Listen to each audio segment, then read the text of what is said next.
Միկրոտրավմաները հենց օրինակ այն մարդիկ, ովքեր պետքա նիհարեն, պետքա շատ կալորիա ծախսեն, այդ միկրոտրավմաները հաջորդ մարզման օրին ահռելի քանակով մեզանից էներգիա պահանջում։ Դու չես կարող մեկ մարզման ընթացքում ծախսես ավելի շատ էներգիա, քան այդ միկրոտրավմաները վերականգնվելու ընթացքում։ Յուրաքանչյուր տրավմա օրգանիզմից պահանջում է ահռելի քանակով ռեսուրս, որպեսզի վերականգնվի։ Դա բավականին լուրջ էներգիազատրատնի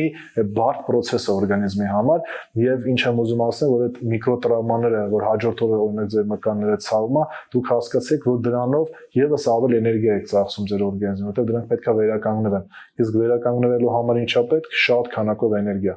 շատ քանակով սպիտակուցներ, էներգիա, ճարպեր եւ այլն։ Այսինքն